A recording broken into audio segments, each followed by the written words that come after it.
নমস্কাৰ চাইছে TNL news ষ্টুডিঅ'ত মই জোনাক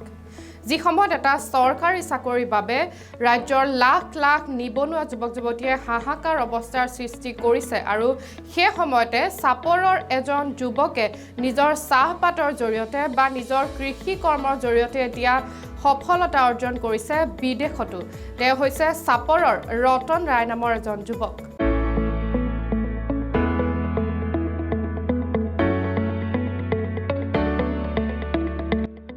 স্বাৱলম্বিতাৰ এক সুন্দৰ নিদৰ্শন চাপৰৰ ৰতন ৰায়ৰ কৃষি কৰ্মত সফলতা কেঁচু সাৰ গ্ৰীণ টি ব্লেক টি তৈয়াৰ কৰি সম্প্ৰসাৰিত কৰিছে বিদেশলৈ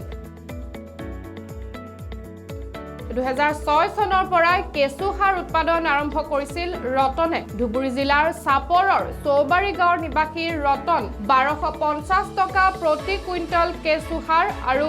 1 টকা 50 পইচা প্ৰতি ডাল কেঁচুত বিক্ৰী কৰিছে ৰতনে আৰু 2007 চনৰ পৰা ৰতনে কৰিবলৈ লয় চাহৰ খেতি ৰতনৰ নিজা ফাৰ্মৰ নাম মা ফুলেশ্বৰী জৈৱিক চাহ আৰু ৰতনে যি চাহপাত বিক্ৰী কৰিছে ইয়াৰে চিলাৰায় অৰ্গেনিক গ্ৰীণ টি আৰু চিলাৰায় অৰ্গেনিক ব্লেক অৰ্থডক্স নামৰ ব্লেক টি আৰু গ্ৰীণ টিৰ ব্যৱসায় কৰিছে ৰতন ৰায়ে আৰু ৰতনৰ এই চাহে ইতিমধ্যে সমাদৰ লাভ কৰিছে ডুবাইতো বৈজ্ঞানিক পদ্ধতিৰে ৰতনে তৈয়াৰ কৰিছে গৰুৰ বাবে ঘাঁহ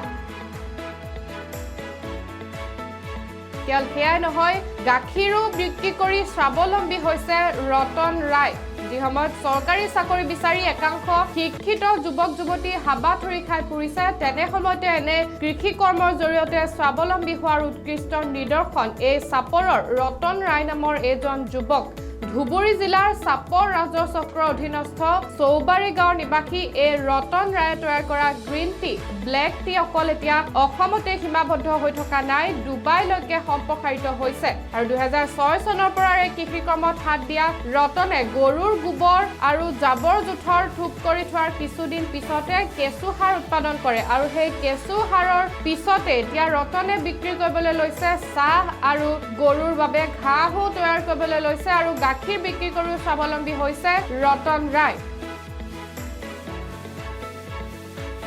ৰতন এতিয়া শিক্ষিত বা নিবনুৱা যুৱক যুৱতী বা যুৱ প্ৰজন্মৰ বাবে এক আদৰ্শ বুলি ক'ব পাৰি ইতিমধ্যে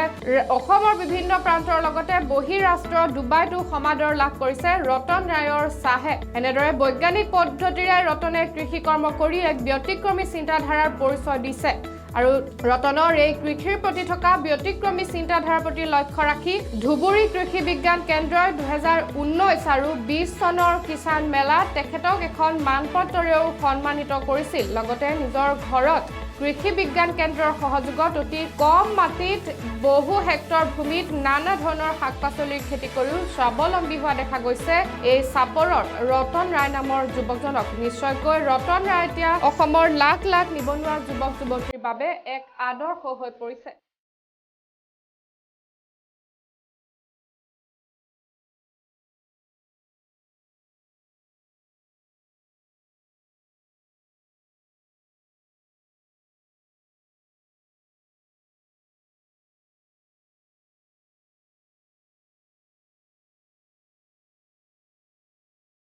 মোৰ নাম ৰতন ৰায় চাপৰ চক্ৰ অন্তৰ্গত চৈবাৰী হিন্দুপাৰাত মোৰ ঘৰ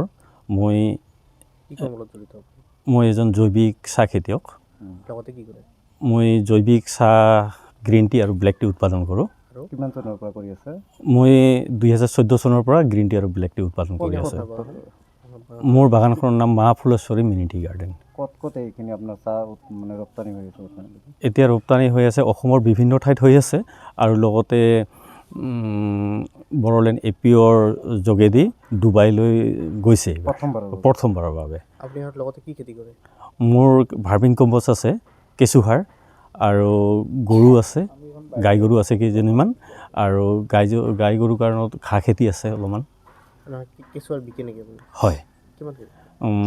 1250 টকা কুইণ্টেল